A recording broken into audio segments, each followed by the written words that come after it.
5 vamos a dar inicio al webinar. Muchas buenas tardes con todos. Mi nombre es Víctor Bosleman. Soy miembro del área de innovación de CP Abogados. En esta oportunidad me acompaña Ayrton Guamán, quien también es miembro de nuestra área. Muchas gracias por conectarse y acompañarnos hoy en este webinar en que vamos a hablar sobre temas claves de la regulación de los videojuegos y esports en el Perú. Siéntanse libres de formular las preguntas que deseen durante la exposición. Al final vamos a dedicar un breve espacio para poder resolver todas las preguntas que tengan. Pueden colocarla en la caja de texto de Zoom. Bueno, siguiente, por favor, Ayrton.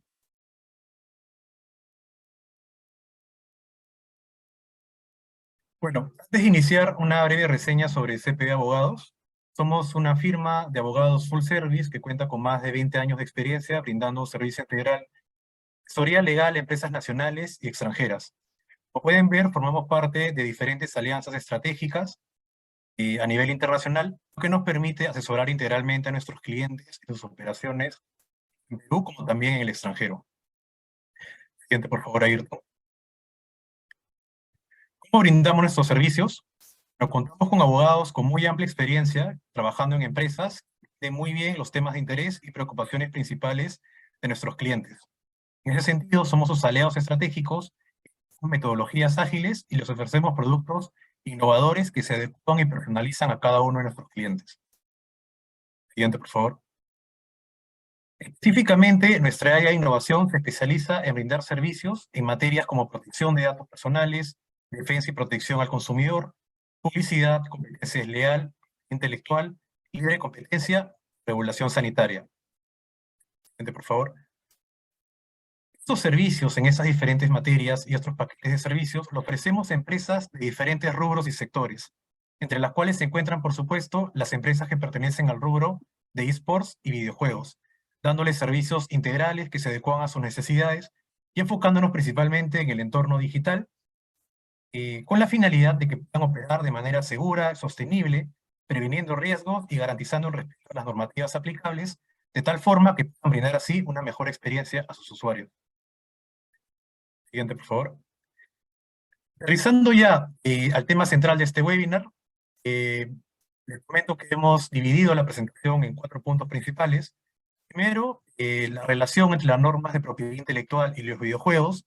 En segundo lugar, vamos a hablar sobre las implicancias que existen en materia de protección al consumidor. En tercer lugar, vamos a comentarles sobre las principales obligaciones que existen sobre protección de datos personales aplicables a los videojuegos, mediante los cuales se utilizan datos personales. Vamos a finalizar con unas breves reflexiones sobre los retos legales de la regulación de los esports. En ese sentido, para empezar ya con el primer tema, doy paso a mi compañero Ayrton Guamán. Muchas gracias, Víctor, y muy buenos días a todos y gracias por su tiempo. Como ya lo indicó Víctor, yo voy a, en esta parte de nuestra presentación, voy a abordar cómo es que la normativa de propiedad intelectual influye en esta industria del entretenimiento tan específica como es el desarrollo y comercialización de los videojuegos.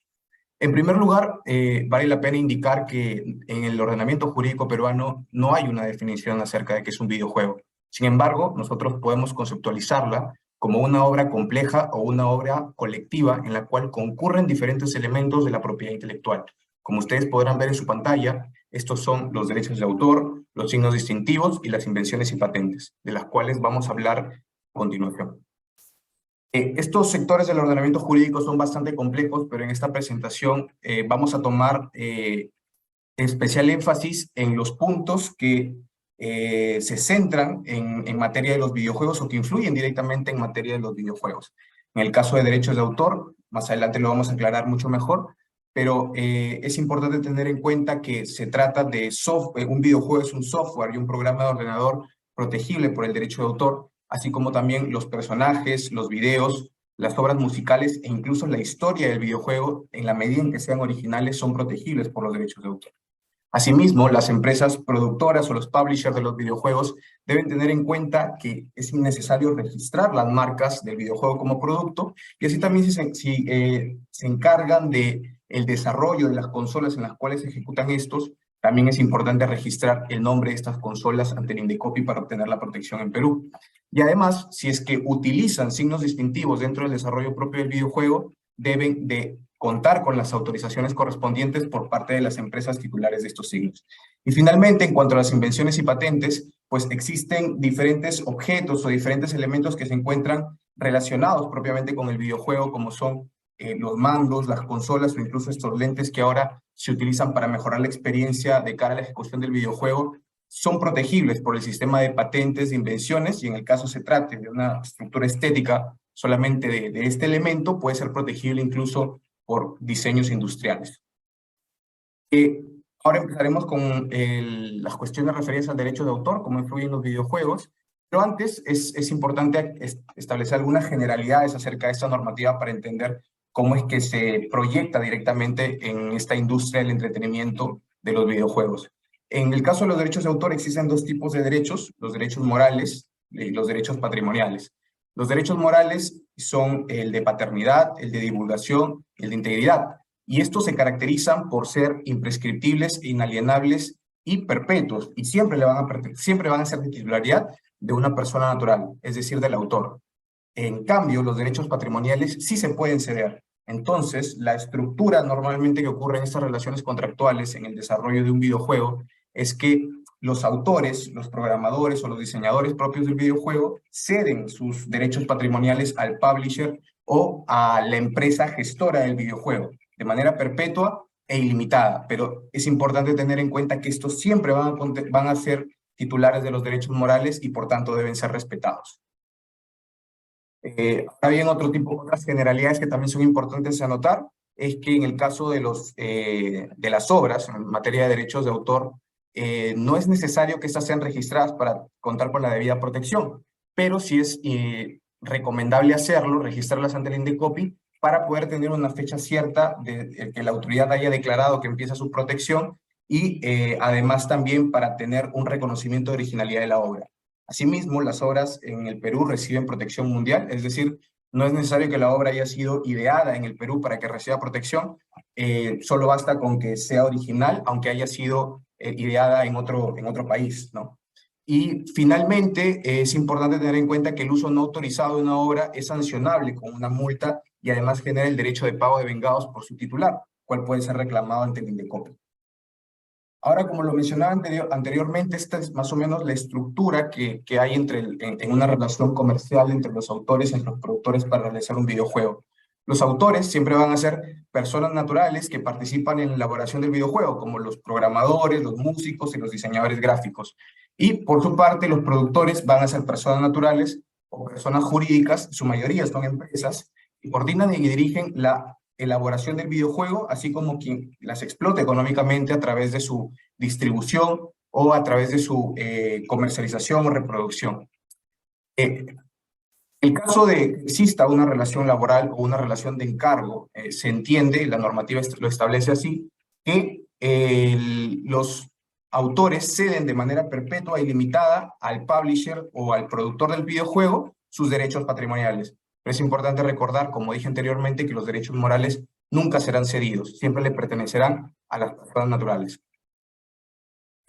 Otros aspectos ya específicos en materia de derechos de autor sobre videojuegos es que, como dije anteriormente, se protege la parte del software del videojuego, ¿no? Y dentro de ellos se incluye el código objeto, el código fuente, la memoria descriptiva y el manual de uso. Asimismo, los personajes, incluidos sus nombres en tanto sean originales, la música de fondo, las fotos y los videos que forman parte del videojuego, también son protegibles por el derecho de autor. E incluso la historia propia del videojuego, si es que se reproduce sin autorización, es posible que su titular pueda accionar ante el INDECOPI para solicitar y reclamar los derechos que le corresponden. Ahora bien, cabe preguntarse si solamente se lesionan los derechos de autor si es que otra persona reproduce el videojuego tal cual, ¿no? Al que ya ha sido creado previamente. Y en realidad no, se pueden infringir los derechos de autor incluso reproduciendo o utilizando sin autorización alguno de los elementos del videojuego, aunque sea de forma aislada, como lo veremos más adelante con un ejemplo. Tenemos, por ejemplo, un caso práctico en materia de infracción de derechos de paternidad, el de una empresa productora de un videojuego, solicita la inscripción ante el INDECOPI y sin embargo omite considerar a uno de los autores, personas naturales que formó parte del desarrollo del videojuego. Este caso es una infracción al derecho de paternidad, ya que estaría omitiéndose a reconocer al autor como tal, ¿no? Como que formó parte del desarrollo del videojuego. Aquí tenemos otro caso del que ya hablábamos previamente, el de una empresa que fabrica y comercializa un juguete de diferentes personajes de un videojuego, y en este caso la pregunta es si el productor puede interponer algún tipo de acción contra esta persona. Y evidentemente sí, en la medida en que el personaje sea original, también está protegido por los derechos de autor y por tanto no puede ser reproducido ni fijado sobre ningún tipo de material sin la debida autorización. Por último, ¿no? Un caso sobre derecho de adaptación. Un editorial publica un libro basado en la historia de un videojuego, pero no ha solicitado la respectiva autorización al productor de este. También, en este caso, el publisher puede accionar para que se cese en el uso o en la reproducción de esta historia, ya que también se encuentra protegido por el sistema de derechos de autor en la medida en que es original. Con esto hemos terminado el aspecto referido a los derechos de autor. A continuación, voy a explicar un poco acerca de cómo es que influye la normativa de signos distintivos y derecho marcario sobre los videojuegos. En este caso nos vamos a referir específicamente al registro de marcas. Es importante tener en cuenta que en el Perú las marcas, para que puedan ser protegidas, a diferencia de los derechos de autor, deben ser registradas ante el INDECOP. Solo a partir de ese momento es que van a recibir protección. Y dicha protección se extiende por el periodo de 10 años desde su registro, el cual puede ser renovado indefinidamente. Asimismo, el análisis de registrabilidad de una marca no es lo mismo que el análisis de protección de una obra. Son estándares diferentes, ya que en un caso se debe hacer el análisis de originalidad y en el otro el análisis de distintividad para evaluar si una marca puede o no puede ser registrada. Y finalmente, para que pueda evaluarse la registrabilidad de una denominación de un videojuego como marca, es importante verificar previamente que no cause confusión en el mercado, es decir, que no sea similar desde el punto de vista fonético o desde el punto de vista gráfico a otra marca previamente registrada que distingue productos o que distingue servicios que se encuentran vinculados a un videojuego.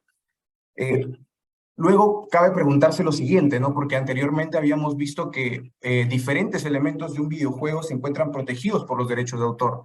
Entonces, en ese sentido, pues, cabría preguntarse si es que el nombre del videojuego también forma parte de los derechos de autor. Y en este caso la respuesta sería depende. Por eso es que siempre es recomendable registrar también el nombre del videojuego como una marca.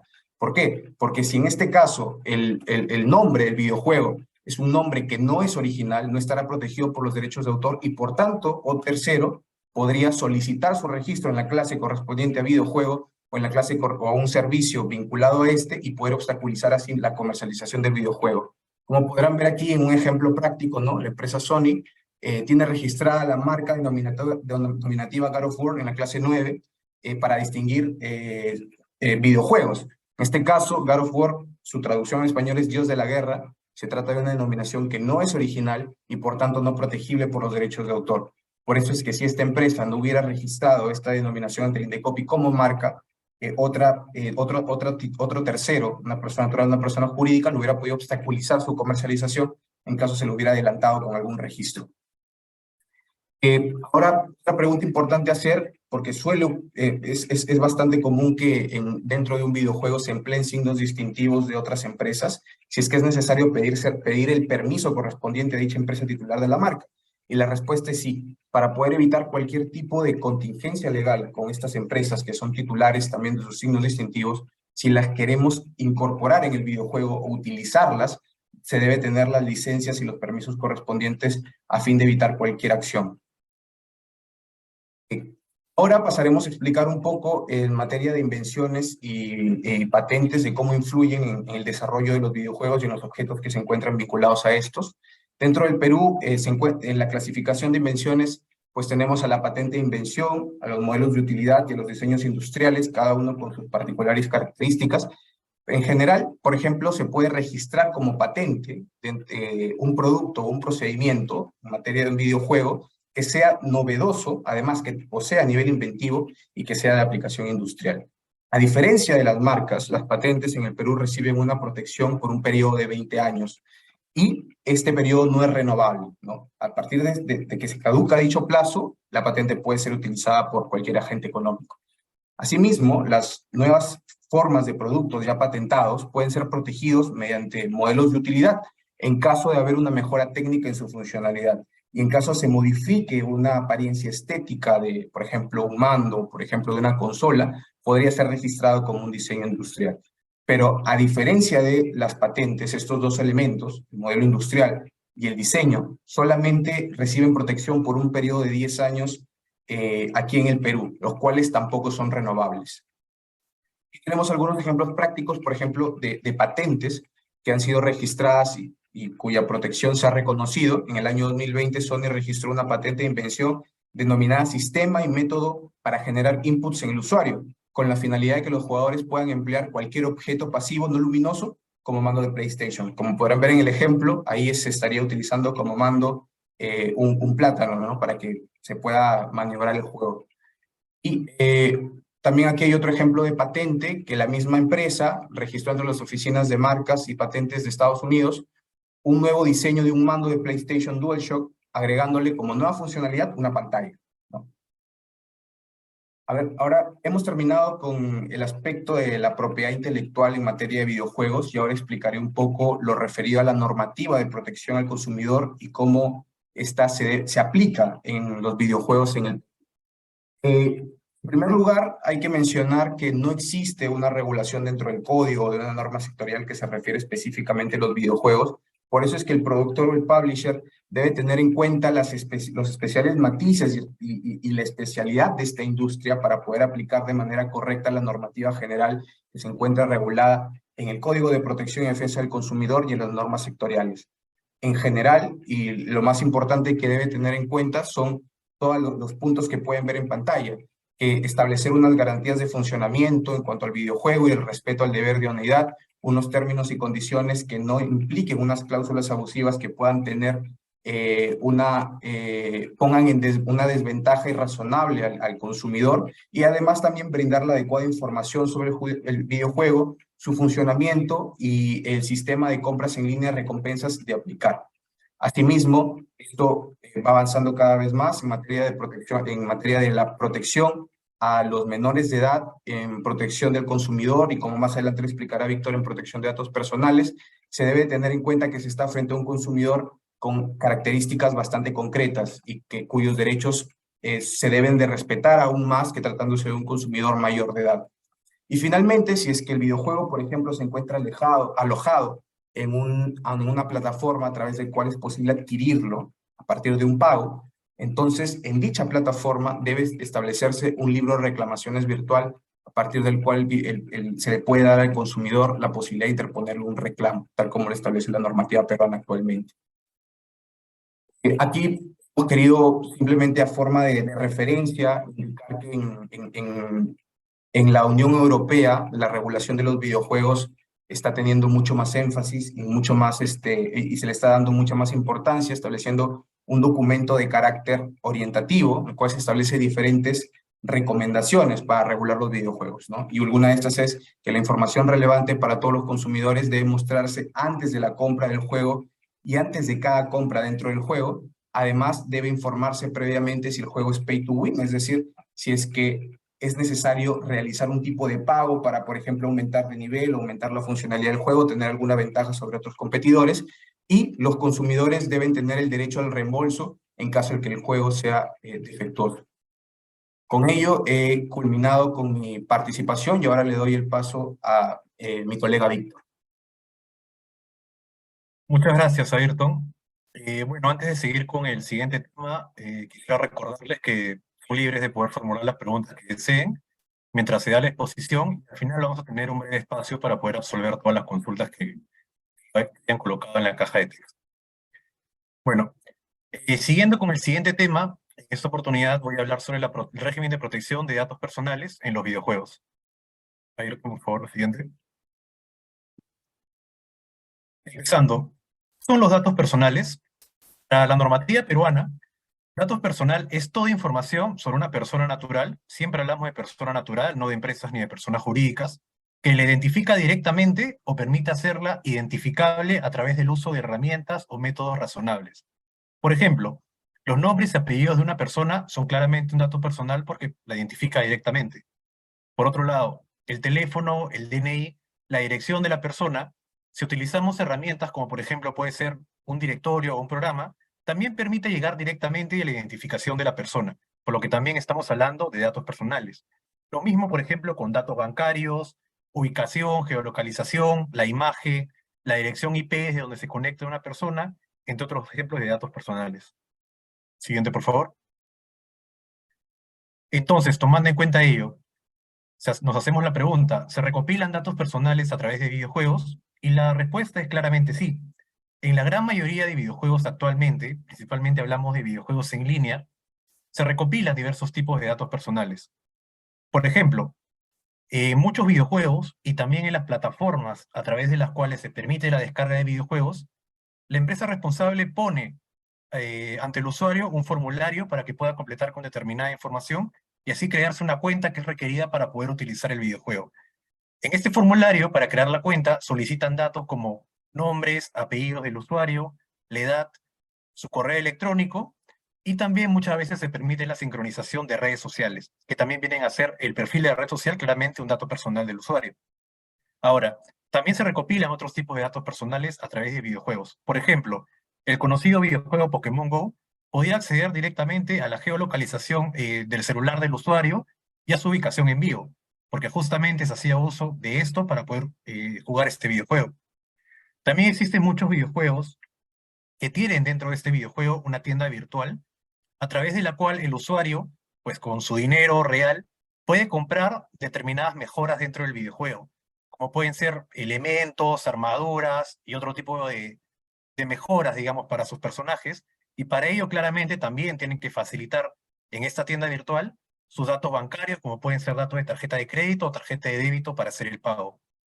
Por último, otro ejemplo también de datos personales que son recopilados a través de algunos videojuegos, la imagen de la persona o sus datos biométricos.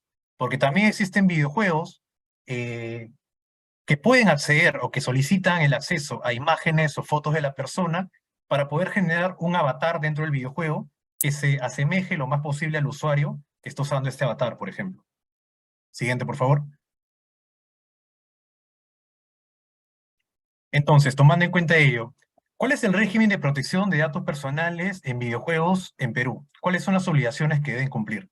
En primer lugar, es muy importante tomar en cuenta que si es que un videojuego, más allá que sea de una empresa nacional o internacional y que sea descargable en varios países, si es que el videojuego es descargable en Perú y por tanto se permite la transferencia de datos personales del usuario desde el territorio peruano, la empresa responsable ya va a tener que cumplir con las obligaciones de protección de datos personales de nuestro país, independientemente que también, si es que se permite su descarga en otros países, tenga que cumplir también con los requerimientos de datos personales de estas otras jurisdicciones, ¿no?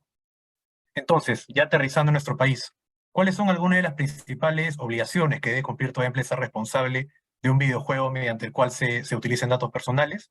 En primer lugar, tiene que implementar siempre una política de privacidad. ¿Y qué es una política de privacidad? Es un texto, es un documento a través del cual se informa detalladamente al usuario sobre el detalle de cómo se van a utilizar sus datos personales. Y nuestra legislación contempla una serie de requisitos mínimos que toda política de privacidad tiene que cumplir con informar. En primer lugar, pues, ¿qué datos personales, cuáles datos personales se van a utilizar y para qué? ¿Cuál es la finalidad concreta? ¿Se van a utilizar solamente para jugar el videojuego? ¿O también se va a utilizar, por ejemplo, el correo del usuario para enviarle publicidad de otros videojuegos de la empresa o de alguna marca que patrocine el videojuego? También se tiene que informar cuál es la identificación concreta de la empresa responsable del tratamiento de datos personales que se recopila mediante el videojuego, si es que se van a transferir estos datos personales a empresas en territorio nacional o en el extranjero, a terceras empresas, y para qué, cuál es la finalidad, también cuál es el plazo de conservación y almacenamiento de estos datos personales, cuáles son las medidas de seguridad que se han implementado para prevenir el acceso de terceros no autorizados a estos datos personales, entre otros puntos contemplados por la ley. En segundo lugar, es también muy importante que la empresa responsable implemente mecanismos para la adecuada obtención del consentimiento previo, expreso, informado e inequívoco del usuario para el tratamiento de sus datos personales. Es decir, no basta solamente con informar sobre cómo se van a utilizar sus datos personales, sino también obtener su autorización expresa para el uso de estos datos personales conforme a lo que indica la política de privacidad. Entonces, sobre este punto del consentimiento, quisiera referirme a dos temas. Primero es el tema respecto al consentimiento para el uso de datos de menores de edad, tomando en cuenta que muchos videojuegos también están dirigidos justamente a menores de edad. Y es que nuestra legislación indica que para el caso de menores de edad de entre 14 y 18 años, se permite que den su consentimiento válido ellos directamente sin intervención de los padres o de sus tutores, siempre y cuando la información, en este caso contenida en la política de privacidad que se le dé sobre el uso de sus datos, esté bastante clara y en un lenguaje que esté acorde justamente para que puedan ser comprendidos por menores de esta edad. Esto va a ser evaluado caso por caso.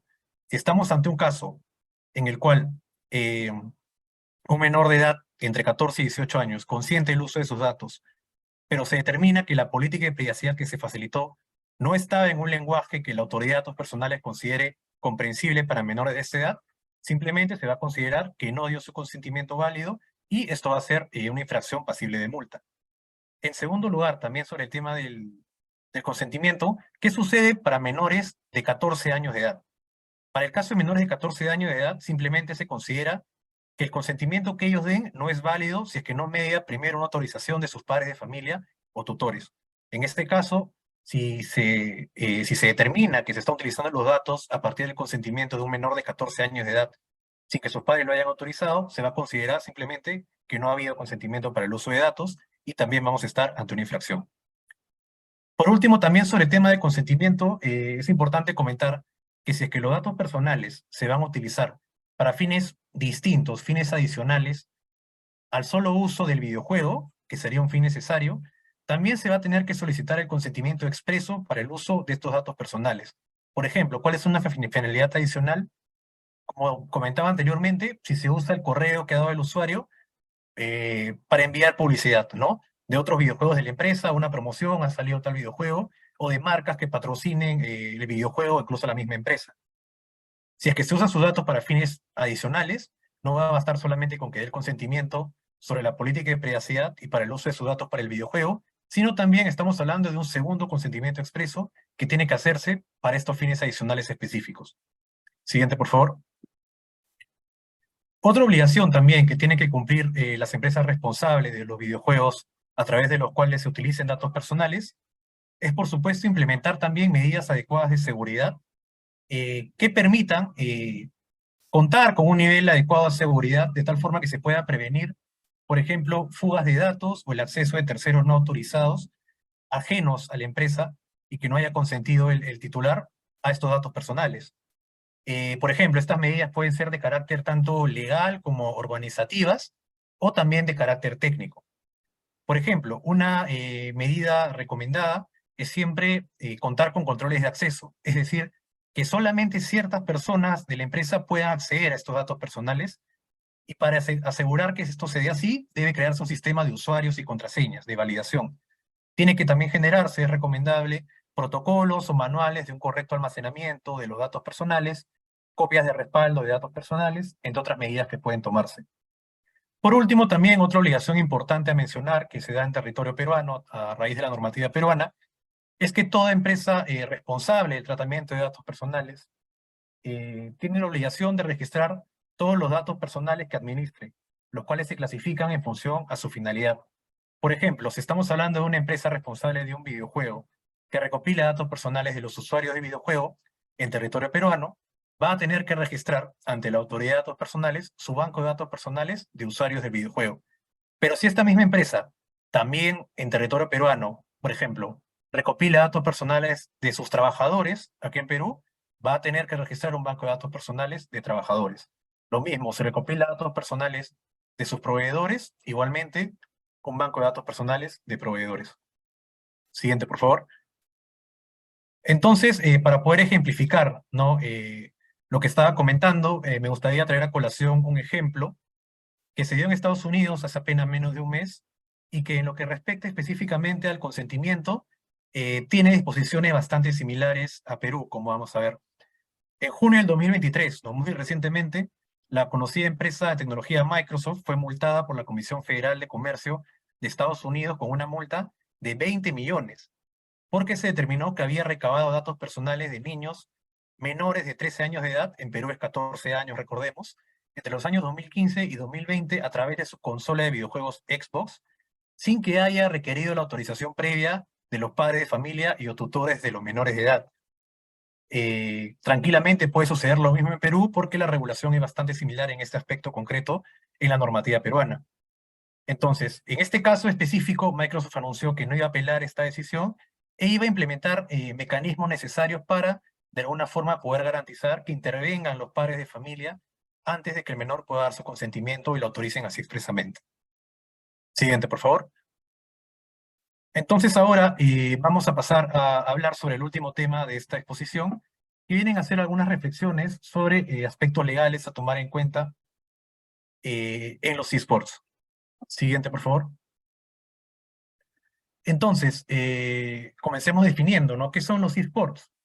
Los esports o deportes electrónicos son competiciones y torneos oficiales de videojuegos que se han convertido recientemente en un sector muy importante en la industria del entretenimiento.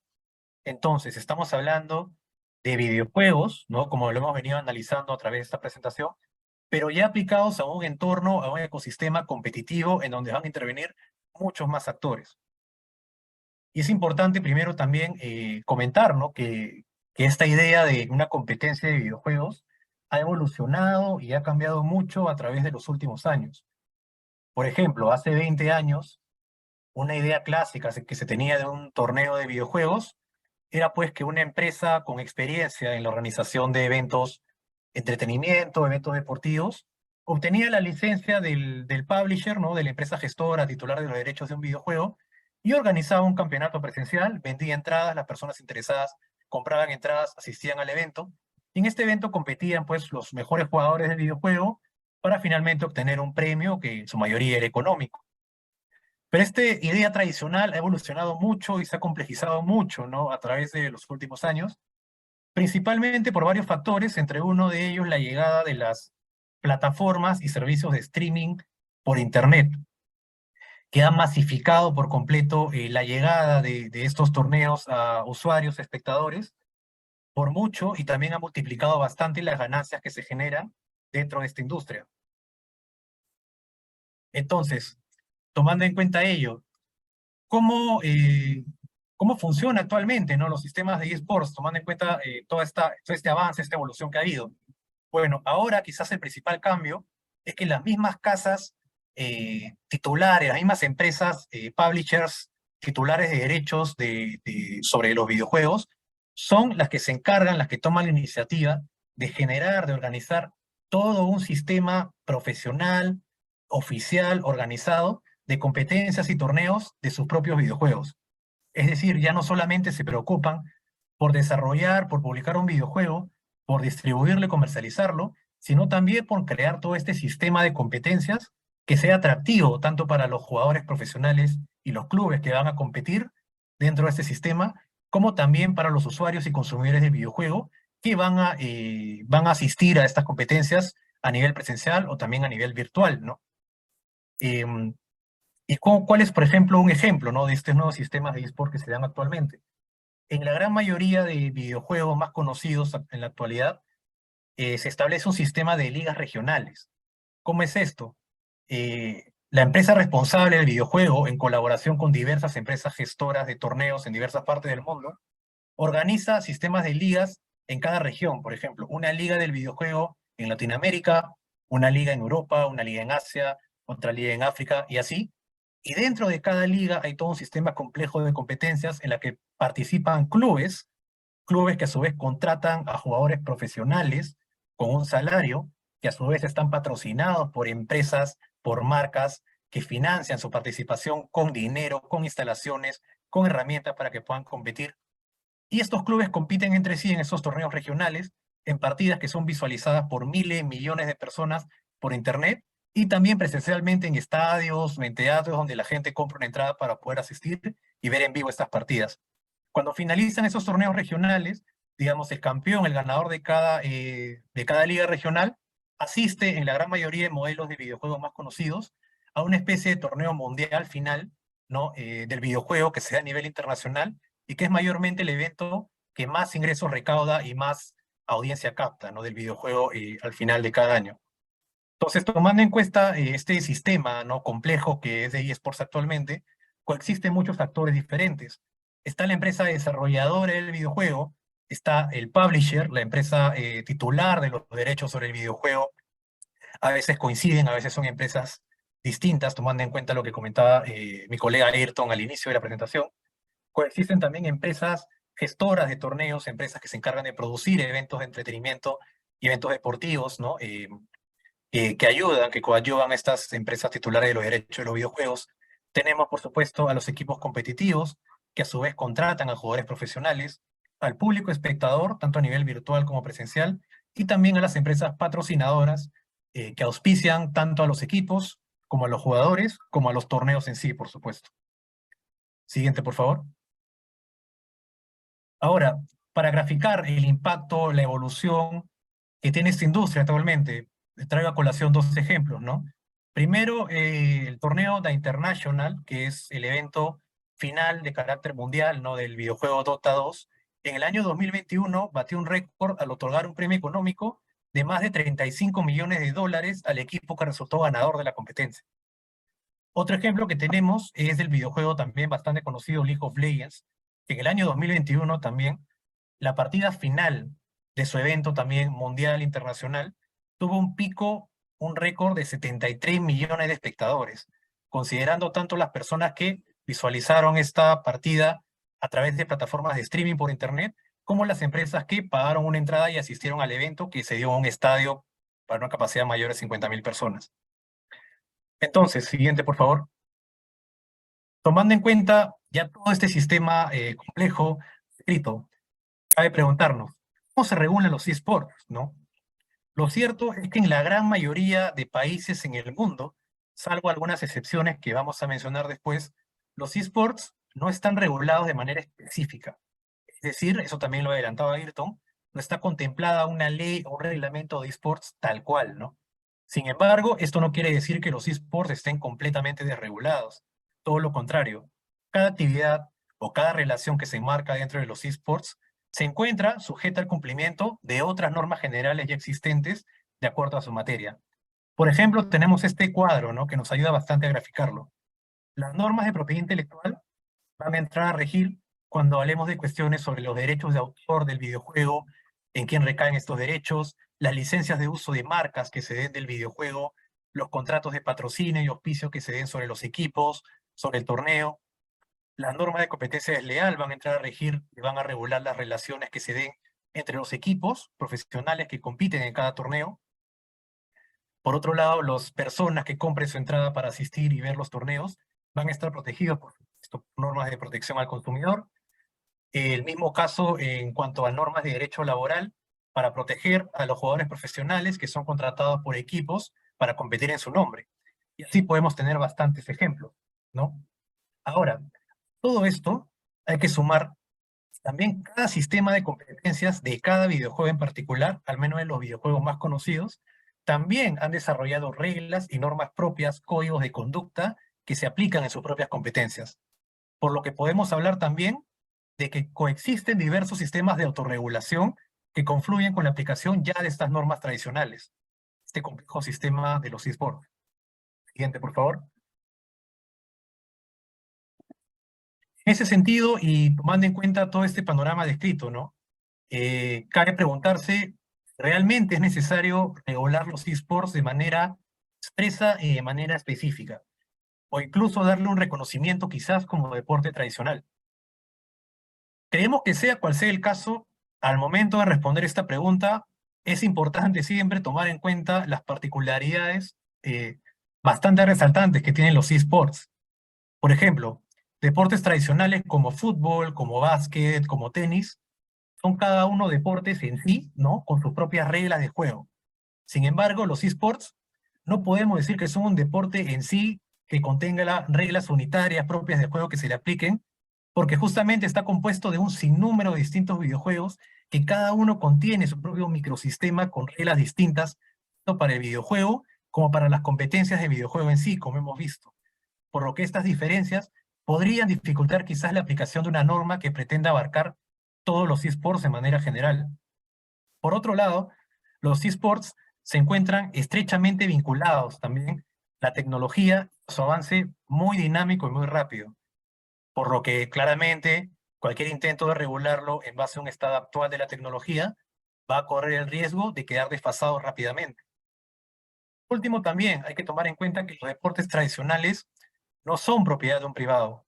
Sí pueden ser propiedad de un privado, por supuesto, los derechos de transmisión de un partido de fútbol o de incluso un torneo completo de fútbol. Pero el deporte en sí, los derechos del deporte en sí, no le corresponden a un privado. Pero sucede lo contrario en los esports, pues cada videojuego y cada sistema de torneos es de propiedad de un privado, lo que también puede dificultar por ahí una adecuada regulación eh, que pueda ser aplicada sin afectar desmedidamente estos derechos particulares que entran en juego. Con todo ello, pues, podríamos también cuestionar la viabilidad de regular los esports de manera expresa. Entonces, surgen también otras opciones intermedias que existen en el mundo, como es el caso, por ejemplo, de Francia, que ha optado por emitir una regulación específica, sí, de esports, pero solo tratando muy concretamente ciertos aspectos muy específicos y puntuales que ellos consideran que ameritan una intervención pública, a través de una ley y un reglamento de esports que se publicaron hace algunos años. Por ejemplo, algunos temas muy puntuales que entra a tallar esta normativa son las relaciones laborales que se forjan entre jugadores profesionales y clubes. Se define un calendario, ¿no?, de competencias, temporadas de competencias, que debe ser respetado siempre, dando también una temporada de descanso a los jugadores, como si fuera también un deporte tradicional.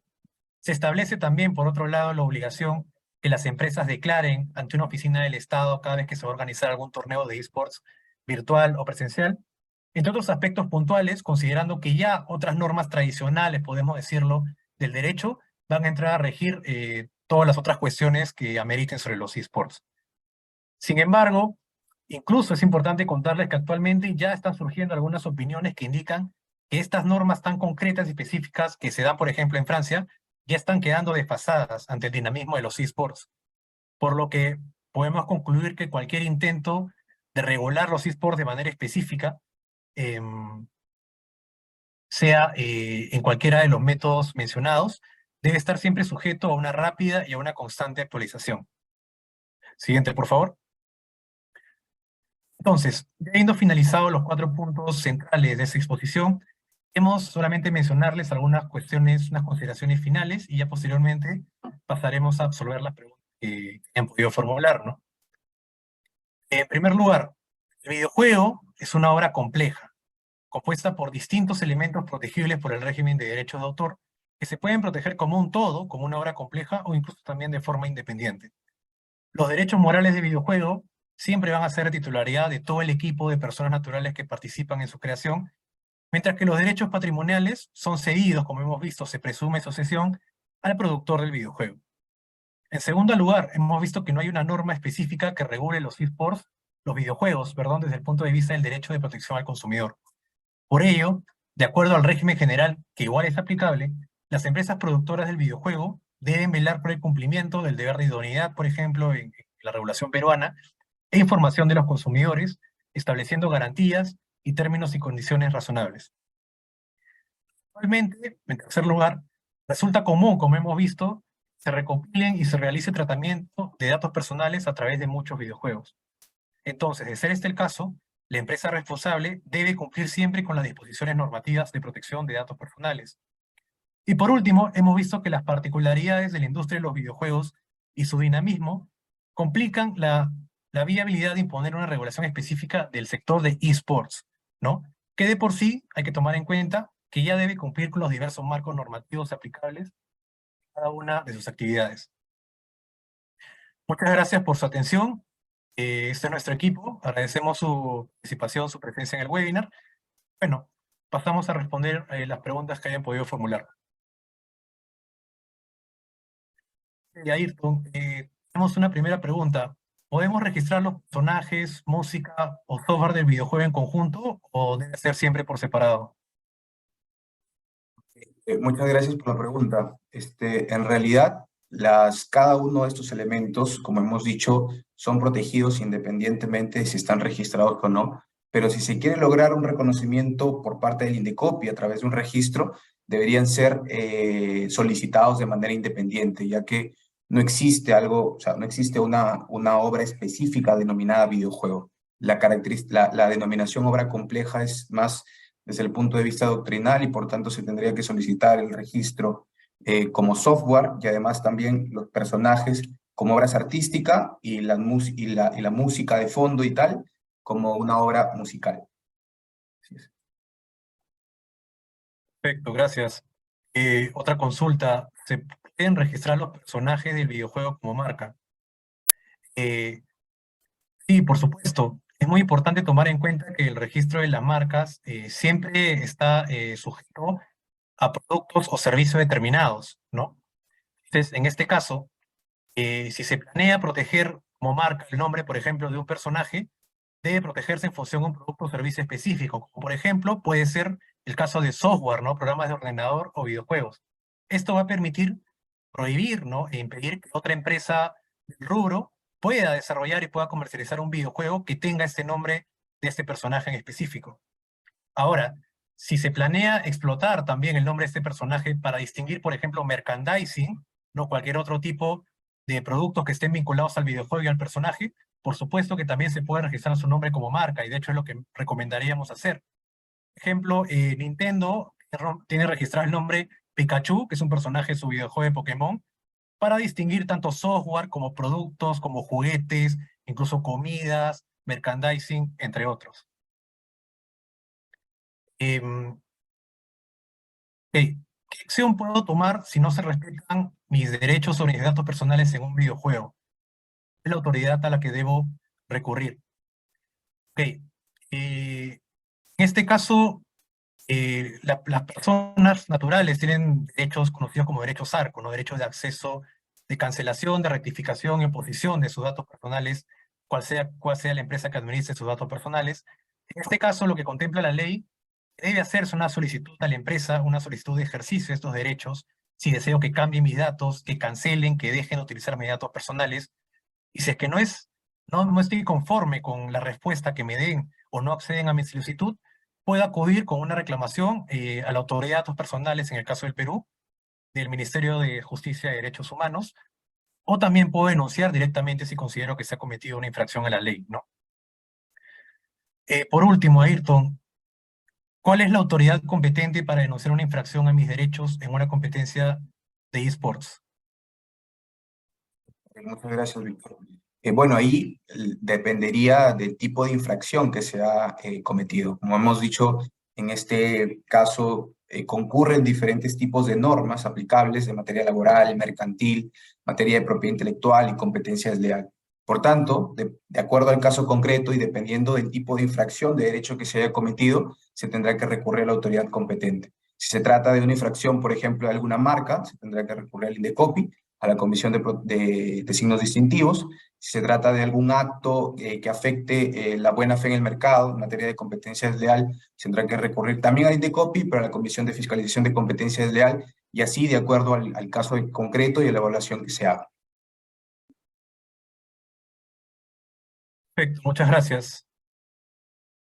Bueno, viendo que no tenemos más preguntas, agradecemos mucho su participación y habernos acompañado en esta exposición. Ahí también en el último slide de nuestra presentación figuraban los datos de contacto de nuestro equipo, ¿no? Estamos a disposición para asesorarlos en cualquiera de estos aspectos. Aquí están nuestros datos de contacto. Estaremos muy contentos de poder atenderlos en cualquiera que sea su requerimiento. Muchas gracias.